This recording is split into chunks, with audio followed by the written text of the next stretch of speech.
কৰিমউদ্দিন বৰভূঞা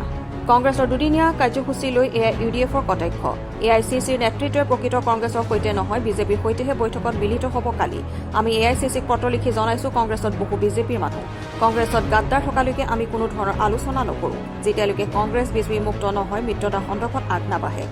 প্ৰদেশ কংগ্ৰেছত এতিয়া বিজেপিৰ মানুহৰে ভৰি আছে। কংগ্ৰেছে যদি নিজৰ মহিলা নেত্ৰীগৰাকীকে ন্যায় দিব নোৱাৰে ৰাইজৰ বাবে কি কৰিব?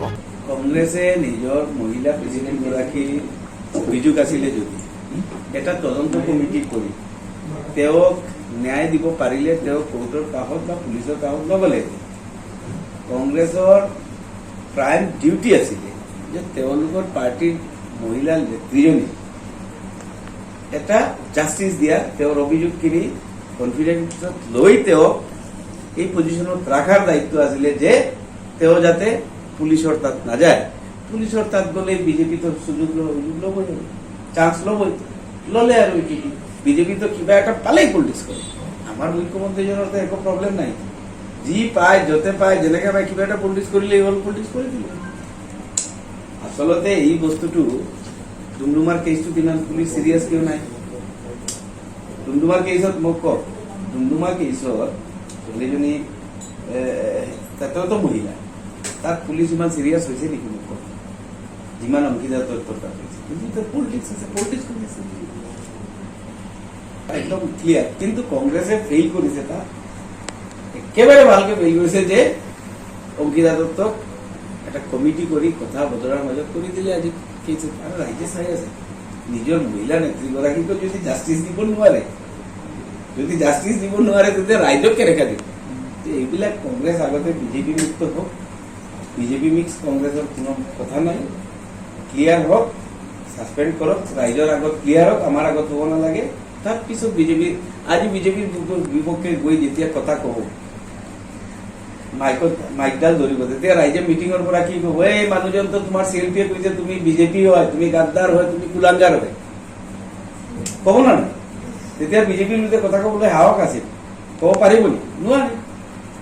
এইবিলাক গ্ৰাউণ্ড ৰিয়েলিটিটো মানিব, পাব্লিকে কি কৈ আছে, পাব্লিকৰ আগত তেওঁলোকৰ পজিশ্যন কি। তাৰপিছততো দল সংগঠন লোকসভা ৰাজ্যসভা চব, এই যে মই কৈছিলো লোকসভা 0 হবলৈ চেষ্টা কৰি আছে, এইটো চেষ্টাৰ ফল। এইটো হ'ল গোটেই লোকসভা 0ৰ ফালে যাবলৈ যি যি কৰিব লাগে সেইখিনি তেওঁলোকে কৰিছে। মই কৈছো, ৰাইজে কৈছে আপোনালোকে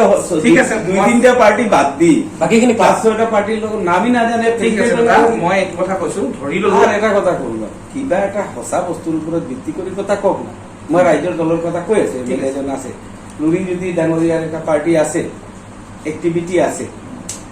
বাৰু CPM-ৰ এমএলএ আছে, CPIM এটা আছে, বাকী ক'ত কি আছে? একো নাই, এনেই কৈ দিলে হ'ব নেকি? এইবিলাক কথাটো দেখাবলৈ ন, ৰাইজৰ কিবা বুৰ্বক বনাবলৈ ঠিক আছে, বিজেপিৰ হেঁচাত, মুখ্যমন্ত্ৰীৰ হেঁচাত যি টি কৰি আছে কৰক। মোৰ কথা এইবিলাক চব পিছত। আগতে কেতিয়া ভূপেন বৰা ডাঙৰীয়াৰ CLPৰ কথা মতে বিজেপি থকা মানুহখিনি কেতিয়া কংগ্ৰেছৰ পৰা বাদ দি কংগ্ৰেছখন বিজেপি মুক্ত হ'ব, তাৰ পিছত বহা নবহাৰ কথা আহে। ঠিক আছে, মোক এটা বস্তু ক্লিয়াৰ কৰি লওক, মুখ্যমন্ত্ৰী বিবেচনা চলি আছে, ফাইনেল ৰাউণ্ডত চাব কি হয়। ফাইনেল ৰাউণ্ড বাকী আছে, আপোনালোকে 24 এতিয়া 1 বছৰ মান দেৰি আছে, এতিয়া আলোচনা হোৱাতে ফাইনেল হৈ গ'ল নি? সেইটো ফাইনেল একো ফাইনেল হোৱা নাই, কিন্তু আমাৰ ষ্ট্ৰেটেজি ৰাজহুৱা কিয় কৰিব? আমিতো বিজেপিৰ পকেটত নাই নহয়। কংগ্ৰেছে নিজৰ পলিচিখিনি বাহিৰত থ্ৰ কৰে বিজেপিৰ হেঁচা। কথাটো বুজিছে তো? এইখিনি বহুত কথা আছে। সেইকাৰণে মই কৈছো যে আগতে কংগ্ৰেছৰ কথা যেতিয়া আহে, কংগ্ৰেছ লেড কোনো যদি এলায়েন্স হ'ব লাগে আমাৰ কোনো আপত্তি নাই, কিন্তু আগতে কংগ্ৰেছটোহে বিজেপি মুক্ত হ'ব লাগে। অসম প্ৰদেশ তেওঁ কি ক'ব বিচাৰে আই ডোন্ট ন। ইণ্ডিয়াত 15% প্লাছ মুছলমান মানুহ, তাত 15% মানুহে যদি অন এন এভাৰেজ বেছিকেও বাচ্চা হেৰি কৰে, জন্ম দিয়ে, তথাপিও ইমানখিনি পপুলেশ্যন হ'ব নালাগে। তাত তেওঁ মানে এটা কথা বিজেপি RSS কৈ থাকে, মুছলমানৰ জনসংখ্যা বৃদ্ধি। 15% ইণ্ডিয়াত মুছলমানৰ জনসংখ্যা বৃদ্ধি দি ৱৰ্ল্ডৰ হাইয়েষ্ট পপুলেশ্যন হ'ব নোৱাৰে নহয়। তাত মেজৰিটি মানুহত 50% প্লাছ মানুহৰ জনসংখ্যা বৃদ্ধি যেতিয়া হ'ব, ল'ৰা ছোৱালী বেছি হ'ব, জন্ম দিব, তেতিয়াহে ইমান বেছি লাৰ্জ স্কেলত হ'ব ইয়াৰ আগতে কোনে বৃদ্ধি কৰিছে তেতিয়া চবে কৰিছে চাওক না আপোনালোকে টি গাৰ্ডেনত যাওক ট্ৰাইবেলত যাওক নন মুছলিম য'ত ঠিকা নাই তাতে কৰিছে বদনামটো মুছলমানৰ এইটো বিজেপি আৰু এজেন্সৰ পলিটিক্স এইবিলাক এনেই কেজুৱেল কথা কৈ লাভ নাই অ'কে থেংক ইউ কি যে কথা কয় আপোনালোকে আকৌ দহটা কৈ লাভ নিদিব পলিটিক্স অসম জাতীয় পৰিষদ আরে বাদ দিয়ক না এই দুইটা নাম কইছে দুইটার প্রেসিডেন্টও গম পাও রাইজর দল আর অসম জাতীয়তা পরিষদের দুইজন প্রেসিডেন্টের নাম আছে অখিল গগৈ এমএলএ আছে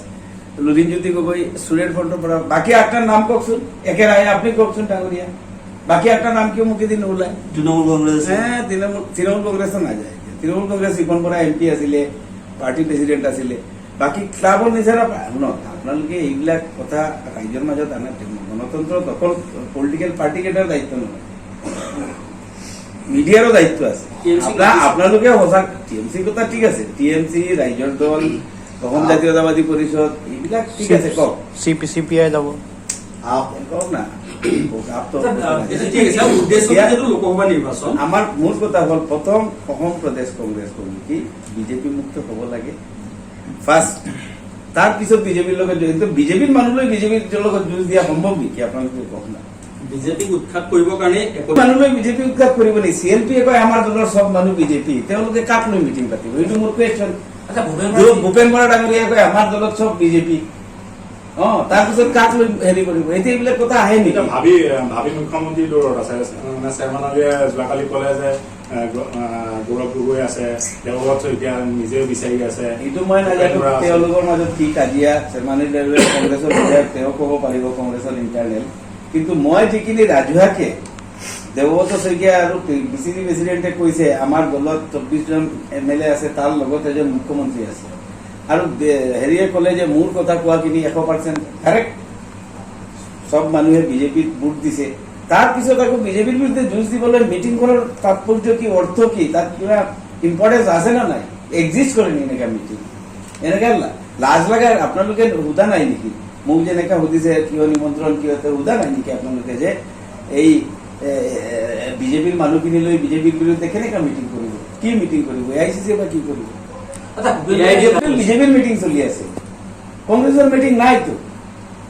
ভূপেন বৰা কংগ্ৰেছৰ ভূপেন বৰাই ক'লে মোৰ দলৰ সব মানুহ বিজেপি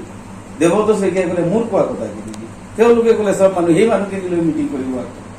কিন্তু বিজেপিৰ নিজৰ ইণ্টাৰনেল মিটিং নাযায় তাত ক'ত কংগ্ৰেছৰ মিটিং মই ক'ত কৈছো এইখিনি কথাখিনি দেৱব্ৰত শইকীয়া ডাঙৰীয়াই কৈছে ভূপেন বৰাই কৈছে আপোনালোকে তেওঁলোকক এইটো উদ্যোগ গৈ যে কেতিয়া আপোনালোকে বিজেপি মুক্ত কৰিব 5জনে মানুহ হওক 2জনে হওক কংগ্ৰেছ লৈ আকৌ নতুনকে ভালকে কংগ্ৰেছটো বনাব কেতিয়া তেতিয়াহে বেলেগ মানুহৰ লগত বহাৰ কথা আহিব ঠিক আছে বাৰু আপোনালোকে বিৰুদ্ধে বিচাৰিছে না বুজিছো বিজেপিৰ বিৰুদ্ধে এটা ঐক্য হোৱাটো বিচাৰিছে কিন্তু এতিয়া বিজেপিৰ বিৰুদ্ধে এই দলবিলাক লগ লাগিছে এই দলকেইটা নাই তো আপোনাক ইণ্টাৰেষ্টেড নহয় বছ আগে আপুনি আকৌ কথাটো মই এটা বাক্যৰ কথা দিয়ক কাৰ লগত বহিবিলাক বিজেপি অখিল গগৈ কাৰ অখিল গগৈ যাব না নাযাব সেইটো তেওঁৰ বেপাৰ বিজেপিৰ লগত কিন্তু মই ঠিক আছে শুনিছো নাই আইডেন্টিফাইটো মই কৰা নাই চাৰ্টিফিকেটটো মই দিয়া নাই ভূপেন বৰা ডাঙৰীয়া কৈছে মোৰ সব মানুহ বিজেপি দেৱব্ৰত শইকীয়া ডাঙৰীয়া কৈছে সব মানুহ বিজেপিৰ লগত আকৌ BJP Bhupen Bora BJP Debabrata Saikia BJP Rakibul Hussain BJP নাই তেওঁলোকে কৈছে মই কোৱা নাই তেওঁলোকে কৈছে আমাৰ দলৰ সব মানুহ বিজেপি মানে সেইটোৱে সেইটো যদি আমাৰ কংগ্ৰেছ বুলি কয় AP Congress BJP mix Congress তাৰ লগত কোনদিন নাযায় বিজেপি মিক্স কংগ্ৰেছৰ লগত নাই নহয় এই আঙুৰ টেঙা টাইপৰ হ'ল নেকি আৰে নো একদম না একদম ক্লিয়াৰ কাস্টেড আপনাৰা নমদাগানে কৈ আছে বিজেপিৰ বিৰুদ্ধে ষ্ট্ৰং ষ্টেণ্ড লওক কেনেকুৱাকে চাব আপোনালোকে পলিটিকেল পাৰ্টি আমি কিবা পাৰ্টিখন জন্ম দিয়াৰ টাইমত যেতিয়া জন্ম হৈছিল কংগ্ৰেছৰ বিৰুদ্ধে যুঁজি লিখা আছে নিবিলে আমি সদায় কংগ্ৰেছৰ লগত এলায়েন্স কৰি ইলেকশ্যন খেলিম বিজেপিৰ 2 MP আছিলে তেওঁলোকে ফাইট কৰা নাই 40 বছৰ কৰিছে বিজেপি এইখন ইণ্ডিয়াত আদৱানীজি বাজপেয়ীজি 2জন MP আছিলে 30 বছৰ 40 বছৰ ফাইট কৰিছে তেতিয়া আপোনালোকে সোধা নাই নেকি আপোনালোকে পাৰ্টিখন বন্ধ কৰক তাৰ লগত এলায়েন্স কিয় কৰা নাই ৰাজনীতিত এইবিলাক কুৱেশ্যন আপোনালোকৰ কুৱেশ্যন বিলাক এক্সিষ্টিং নকৰে এটা পলিটিকেল পাৰ্টি তাৰ চলিব স্বতন্ত্ৰ পলিটিকেল পাৰ্টি আৰু আপোনালোকে আহিব মিতালি কৰিব নি এইটোৰ লগত কাৰ লগত বিজেপিৰ লগত ফোন কৰে যদি এইখিনি মানুহ ওলক একশ্যন লওক বিজেপি মুক্ত হওক তাৰপিছত ভূপেন বৰা যি দুদিনীয়া কাৰ্যসূচী লোকসভা নিৰ্বাচন সন্দৰ্ভত বৈঠক হ'ব কংগ্ৰেছৰ কেন্দ্ৰীয় নেতৃত্ব আহিব ইতিমধ্যে 10টাকৈ অসমৰ ৰাজনৈতিক দলক মাতিছে ইনক্লুডিং টিএমচি AIDF-ক নিমন্ত্ৰণ কৰিছে নেকি এনেকুৱা কিবা আহিছে নেকি প্ৰথমখন কথা হ'ল আমি আগতে চিঠি এখন দি থৈছিলো AICC-ৰ যে আপোনালোকৰ দলত বিজেপিক ভোট দিয়া মানুহ আছে 20-22 জন এইখিনি একশ্যন লওক ছাছপেণ্ড কৰক কি কৰক এটলিষ্ট আমি কথা কোৱাখিনি বাদ দি তেতিয়া ভূপেন বৰা ডাঙৰীয়াই টুইট কৰিছিল যে আমাৰ দলত গাদ্দাৰ আছে কুলাংগাৰ আছে প্ৰেচিডেণ্টে আৰু ৱৰ্কিং প্ৰেচিডেণ্টে কৈছিল তেওঁলোকে তেতিয়া কৈছিল 6-7 জনক 6-7 জনকে যদি আপোনালোকে ছাছপেণ্ড কৰে একশ্যন লয় তেতিয়াহ'লে ভাবিম যে আমি কংগ্ৰেছ বিজেপি মুক্ত হৈছে অসম প্ৰদেশ কংগ্ৰেছ কমিটি তেতিয়া আমি আগবাঢ়িম আদাৰৱাইজ আমি আপোনালোকৰ কোনো কথাত আমি আগ নাপাম মানে আমাৰ এটা চৰ্ত দিয়া আছিল যে কংগ্ৰেছ আগতে বিজেপি মুক্ত হ'ব লাগে এইমতে তেওঁলোকে আমাক লেটাৰো দিয়া নাই আগবঢ়াও নাই তেওঁলোকে নিজা একবৰীয়া কিন্তু AICC-ৰ পৰা মানুহ আহিব মোৰ কুৱেশ্যন হ'ল আহি কাৰ লগত মিটিং পাতে আজিৰ পৰা 3 দিন আগত দেৱব্ৰত শইকীয়া ডাঙৰীয়া CLP-য়ে কি কৰে ভূপেন বৰা ডাঙৰীয়াই পুৰহি কি কৰিলে ইয়াৰ আগদিনা কি কৰিলে ইয়াৰ আগদিনা কি কৰিলে যে আমাৰ দলত বহু মানুহ বিজেপিত আছে ইভেন 25 নম্বৰ বিধায়কজন মুখ্যমন্ত্ৰী বুলি ক'লে তাৰ পিছত AICC আহি এইখিনি কথা পাতি প্ৰথমতে একগোট কৰি যাক বিজেপিৰ লগত আছে ডিৰেক্টলি আইডেন্টিফাই কৰক কৰি ছাছপেণ্ড কৰক একশ্যন লওক যি কৰক তাৰ পিছত তো কুচকাৱাজ কৰিব এতিয়া যদি বিজেপিৰ মানুহখিনি লৈ AICC মিটিং কৰে তাত আমাৰ ক'ব লগা একো নাই আৰু তাত যোনে যাব ইচ্ছা আছে যাওক যোনে যাব গৈ বিজেপিৰ চেণ্টটো লগাই আহিব বেলেগ একো নাই